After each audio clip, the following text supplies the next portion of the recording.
ഈ കയറുന്നവർ തന്നെ പിന്നെയും കയറേണ്ടി വരുന്നല്ലോ എന്നുള്ളൊരു ചിന്ത ഉണ്ടായിരുന്നുകൊണ്ടാണ് ഇങ്ങനെ കയറാതിരുന്നത്. ഇപ്പോൾ സിസ്റ്റർ പറഞ്ഞതുപോലെ ഇന്നലെ ബ്രദർ നമ്മളോട് പല പ്രാവശ്യവും നിങ്ങൾ വാന്ന് പറഞ്ഞിട്ടും മടി പിടിച്ചിരുന്നല്ലോ.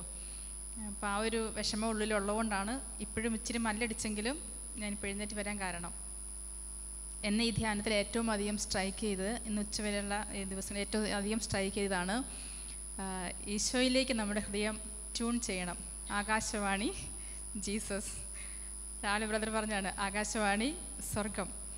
അപ്പോൾ അത് കേട്ടപ്പോൾ ഞാൻ പെട്ടെന്ന് ചിന്തിച്ചു, അതായത് എനിക്കത് ഒത്തിരി എന്നെ സ്പർശിക്കാനൊരു കാരണമുണ്ട്. ഞാൻ ഒത്തിരി എൻ്റെ ആഗ്രഹിച്ചിട്ടുള്ളൊരു കാര്യമാണ്, എനിക്ക് ഈശോയുടെ സാന്നിധ്യം എനിക്ക് എപ്പോഴും ഹൃദയത്തിൽ ഇങ്ങനെ സജീവമായി നിലനിർത്തണം, ആ സാന്നിധ്യ അവബോധത്തിൽ ജീവിക്കണം എന്നുള്ള ഒരു ചിന്ത എപ്പോഴും എൻ്റെ മനസ്സിലിങ്ങനെ കടന്നു വരാറുണ്ട്.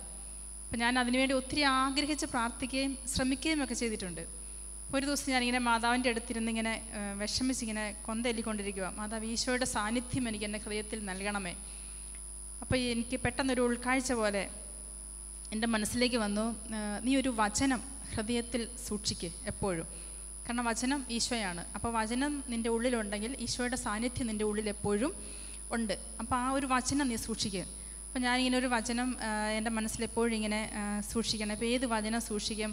ഞാൻ വചനമൊക്കെ വായിക്കുമ്പോഴൊക്കെ ചിലപ്പോൾ ഇങ്ങനെ വചനം വായിക്കുമ്പോൾ നമുക്കൊരു ലൈവായിട്ട് തോന്നത്തില്ല, പലപ്പോഴും ഒരു കുറേ കഴിയുമ്പോൾ നമുക്കൊരു മടുപ്പൊക്കെ ഫീൽ ചെയ്യാറുണ്ടല്ലോ. അപ്പോൾ അങ്ങനെ ഒരു ചിന്ത എൻ്റെ മനസ്സിൽ വന്നു. അപ്പം അങ്ങനെ അതിനെക്കുറിച്ച് ഇങ്ങനെ പ്രാർത്ഥിച്ചുകൊണ്ടിരുന്നപ്പോൾ എൻ്റെ മനസ്സിൽ കിട്ടിയൊരു ഉൾക്കാഴ്ചയാണിത് ബ്രദർ പറഞ്ഞത്. അതായത് ഈശോ പറയുന്ന വചനങ്ങൾ മാത്രം ഞാൻ അന്ന് കുറേ വചനങ്ങൾ എൻ്റെ ഒരു ഡയറിയിൽ ഞാനിങ്ങനെ എഴുതി.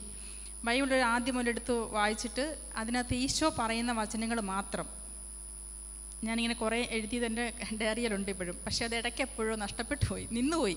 ആ ഒരു ശൈലിയൊക്കെ അത് പഠിക്കുന്നതും ഏതോ ഒരു കാലഘട്ടം ഇങ്ങനെ അങ്ങ് കംപ്ലീറ്റ് അത് ജീവിതത്തിൽ നിന്ന് പോയി. അപ്പോൾ എഴുതിയത് ഇപ്പം ഞാൻ പെട്ടെന്ന് ഇങ്ങനെ ഓർക്കുമായിരുന്നു. അപ്പോൾ അതായത് ഒരു എന്തെങ്കിലും ഒരു പ്രത്യേക നിയോഗത്തിന് വേണ്ടിയൊക്കെ നമ്മൾ പ്രാർത്ഥിച്ച് ഓടിച്ചെന്ന് വചനം നമ്മൾ തുറക്കുമ്പോഴത്തേക്കും ഒരു പ്രാവശ്യം ഞാൻ വചനം തുറന്നപ്പോൾ എനിക്ക് കിട്ടി, ഇതാ നിൻ്റെ അമ്മ, ഈശോ പറയുന്ന വചനം. അപ്പോൾ ഞാൻ ഓടി വന്നിട്ട് അത് ഡയറിയിൽ എഴുതിയിട്ടു, ഇതാ നിൻ്റെ അമ്മ.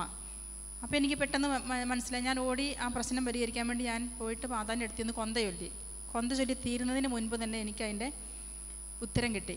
അപ്പോൾ ഇതേപോലെ ഈശോ നമ്മളോട് പറയുന്ന അതേ വചനം ചാപ്പലിലൊക്കെ ഇരുന്നിട്ട് ഞാൻ ഈ വചനം തന്നെ ഈശോ എന്നോട് പറയുന്നതായിട്ട് ഞാൻ കേൾക്കുമായിരുന്നു. മീൻസ് വിശ്വസിച്ചുകൊണ്ട് ഞാനത് പറയുന്നതോടൊപ്പം തന്നെ അത് ഈശോ എന്നോട് പറയുന്നതാണ് എന്നുള്ള ഒരു വിശ്വാസത്തിൽ അത് കേൾക്കുമായിരുന്നു.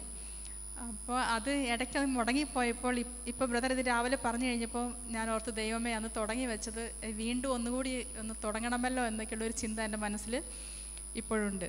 Thank you.